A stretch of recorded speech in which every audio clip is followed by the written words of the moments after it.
Viewers, मैं हूं doctor Ritika Sharma और आप सभी का वेलकम करती हूं मेरे यूट्यूब चैनल में। आज की ये वीडियो होने वाली है फीवर के ऊपर। फीवर के क्या ऐसे मेजर सिम्टम्स हैं जब आपको डॉक्टर को कंसल्ट करना चाहिए, ये मैं आपको इस वीडियो में बताने वाली हूँ। बच्चों के केस में और बड़ों के केस में कितने डिग्री फ़ारेनहाइट को हम मानते हैं कि हाँ, ये एक कंसीडरेशन वाला चीज़ है। फीवर के केस में आपको इसके रिगार्डिंग डॉक्टर से मिलना चाहिए। तीसरा, कौन सी ऐसी होम्योपैथिक रेमेडीज हैं जो कि हाई फीवर के केस में हम लोग पेशेंट्स को देते हैं। तो बिना देरी के चलिए स्टार्ट करते हैं इस सेशन को। उससे पहले मैं आप सभी को बता दूं कि जो डेली लाइव सेशन होते हैं वो दोपहर को 1:30 के अराउंड होता है और उसके अंदर जो भी पेशेंट फ्री में कंसल्टेशन अवेल करना चाहते हैं वो लाइव सेशन को ज्वाइन कर सकते हैं और उसमें कमेंट सेक्शन में अपना नाम, वो किस स्टेट से हैं, उनकी एज और किस बीमारी के रिगार्डिंग वो फ्री कंसल्टेशन चाहते हैं वो उसमें लिखें। और जब लाइव सेशन एंड होगा तो लाइव सेशन के एंड में जितने भी लोगों ने उसमें पिच किया होगा that they need free consultation, तो उन लोगों की एक जो है स्लिप बनाई जाएगी और जो भी लकी 2 पेशेंट्स होंगे जो रैंडमली स्लिप निकलेंगी, उन 2 पेशेंट को मेरी तरफ से फ्री कंसल्टेशन मिलेगी। और आप सभी लोगों से मेरी रिक्वेस्ट है कि फ्री कंसल्टेशन के लिए केवल वही लोग मैसेज करें जो इकोनॉमिकली मेरी फीस बियर नहीं कर सकते हैं और वो मुझसे कंसल्टेशन चाहते हैं। लाइव सेशन को ज्वाइन कीजिए और अगर आपका इकोनॉमिकल लेवल नहीं है फीस पे करने का तो इस सुविधा का लाभ उठाइए। 2 पेशेंट्स को daily free consultation live session के थ्रू मिलेगी। ओके, तो चलिए आगे बढ़ते हैं। देखिए, फीवर ऐसी चीज है जो अभी सर्दियों में काफी लोग इससे पीड़ित होंगे। ठीक है, फीवर के अंदर जो परेशान होने वाली सिचुएशन है वो तब होती है जब आपको फीवर 100 से ज्यादा हो। ये मैं एडल्ट्स की अभी बात कर रही हूँ। वैसे हमारी बॉडी का जो नॉर्मल टेम्परेचर है वो 98.6 डिग्री फ़ारेनहाइट होता है। अगर इससे ऊपर है, ठीक है, 99 तक गया है, तो भी घबराने की बात फीवर में नहीं होती है एडल्ट के केस में।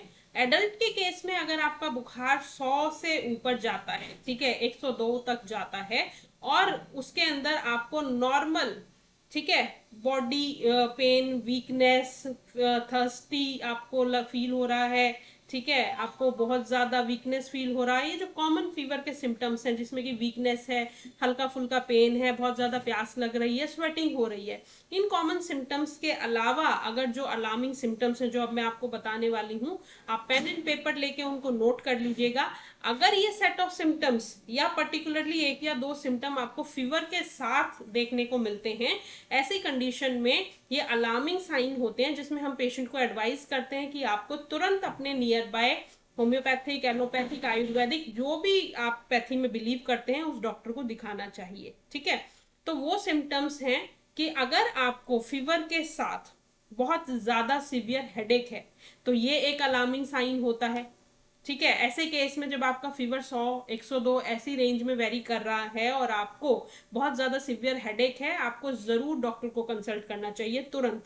दूसरा, अगर आपकी बॉडी पे रैशेज आ गए हैं बहुत सारे फीवर के साथ, ऐसे केस में भी आपको डॉक्टर को तुरंत कंसल्ट करना चाहिए। तीसरा, अगर आपको कन्वर्जेंस हो रही है फीवर के साथ तो भी आपको इमीडिएटली डॉक्टर से कंसल्ट करना चाहिए।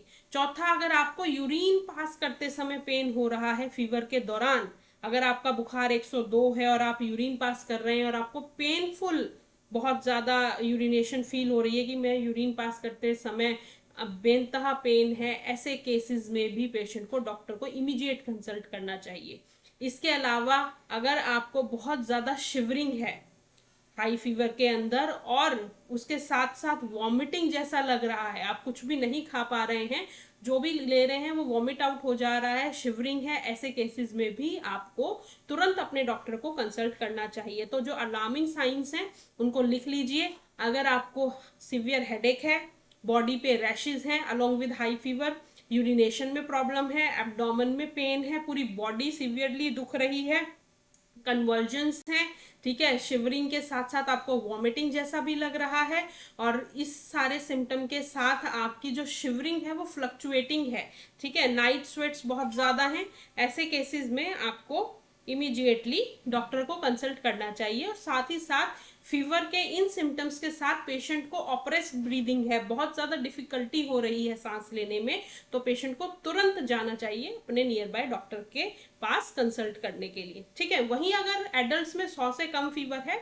तो यूजुअली फीवर 2 से 3 दिन में खुद से सबसाइड होता है, तो आपको उस समय केवल अपना ध्यान रखना है। ठीक है, जिस भी पैथी में आपका बिलीव है आप उनकी माइल्ड डोजेज ले सकते हैं, और अगर आप कोई मेडिसिन नहीं भी लेते हैं, 100 से नीचे आपका बुखार है, आप रेस्ट करेंगे, अच्छा खाना खाएंगे, हेल्दी डाइट लेंगे, उससे भी आपको काफ़ी आराम मिलेगा। बट अगर 100 से ऊपर है और इन सिम्टम्स के साथ है तो घर में पड़े मत रहिए, तुरंत अपने नियर बाय डॉक्टर से कंसल्ट कीजिए।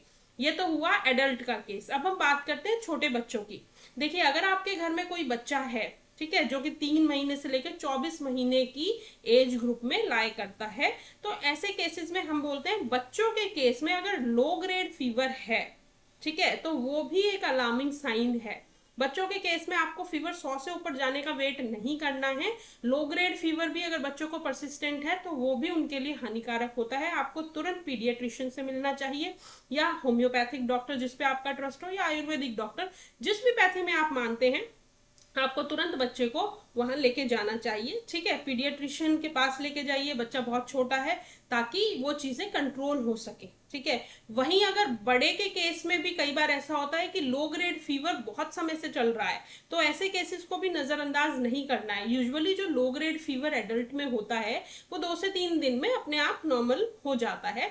बट अगर कोई एडल्ट में हिस्ट्री है किसी क्रॉनिक डिजीज की, ठीक है, वो बहुत ज्यादा ऑटो इम्यून डिजीजेस से परेशान थे, काफी ज्यादा ट्रीटमेंट वो ले चुके हैं, उसके बाद उनको काफी समय से लो ग्रेड फीवर चल रहा है, तो ये भी एक अलार्मिंग साइन है कि ये चीज ठीक हो जानी चाहिए थी 3-4 दिन तक, 2-3 दिन तक, बट नहीं हुई है। ठीक है, ऐसे केस में भी आपको तुरंत अपने नियर बाय डॉक्टर से कंसल्ट करना चाहिए। ठीक है, अब हम बात करते हैं होम्योपैथी की 2 ऐसी दवाएं जो कि हम अपने पेशेंट्स को हाई ग्रेड फीवर में, अगर उनके सिम्टम्स एग्जैक्टली उस मेडिसिन से मैच होते हैं तो ही प्रिस्क्राइब करते हैं। ठीक है, तो ये जो मैं आपको बता रही हूँ ये आपको एक जनरल अवेयरनेस, एक एजुकेशन पर्पज से बता रही हूँ। जब भी आप किसी भी मेडिसिन को लें उससे पहले उस पैथी के डॉक्टर से जरूर कंसल्ट करें, कोई भी दवा खुद से मत लें। ठीक है, तो हमारे होम्योपैथी में एक यूपेटोरियम पफ मेडिसिन होती है जो 102 फीवर है, ठीक है, 101 से 102, 103 ऐसे फीवर के अंदर बहुत अच्छे रिमार्केबल रिजल्ट शो करती है, अगर इसके exact set of symptom patient के सेट ऑफ सिम्टम से मैच होते हैं तो हाई ग्रेड फीवर में यूपेटोरियम पफ काफी कॉमनली हम लोग प्रिस्क्राइब करते हैं। दूसरी है बेलाडोना। अगर आपको बहुत ज्यादा इन्फ्लेमेशन है, रैशेज आ गए हैं फीवर के दौरान, बहुत सिवियर हेडेक है, तो ऐसे सिम्टम्स विद हाई फीवर के अंदर बेलाडोना बहुत अच्छे रिजल्ट शो करती है। ये 2 मेडिसिन बहुत अच्छे रिजल्ट्स होम्योपैथी में शो करती हैं, स्पेशली हाई फीवर के केस में। बाकी लो ग्रेड फीवर के अंदर भी काफ़ी ऐसी मेडिसिन है, जैसे इंटरमिटेंट फीवर के अंदर आर्निका भी होती है। तो होम्योपैथी में बहुत सारी मेडिसिन है। इस वीडियो में मैं आपको केवल ये 2 मेडिसिन बताने वाली थी, एक बेलाडोना, एक यूपेटोरियम पफ। जब आप में सिवियर हेडेक है, रैशेज है स्किन में, इन्फ्लेमेशन बहुत हाई है, फीवर हाई है, उस केस में बेलाडोना होती है। यूपेटोरियम पफ जब आपका फीवर 101 से 103 में वेरी करता है, नाइट स्वेटिंग बहुत ज्यादा होती है, बॉडी के अंदर शिवरिंग है, बॉडी के पार्ट्स एकदम ठंडे पड़े हैं और सडनली उनमें से हीट जनरेट होने लगती है, ऐसे केसेस के अंदर यूपेटोरियम पफ बहुत अच्छे रिजल्ट शो करती है। ठीक है, मिलते हैं आपसे नेक्स्ट वीडियो में। चैनल को शेयर सब्सक्राइब जरूर कीजिए, और जो भी पेशेंट इकोनॉमिकली फीस नहीं पे कर सकते हैं, फ्री कंसल्टेशन चाहते हैं, वो लाइव सेशन के थ्रू कनेक्ट कर सकते हैं। मिलते हैं आपसे नेक्स्ट वीडियो में। नमस्कार।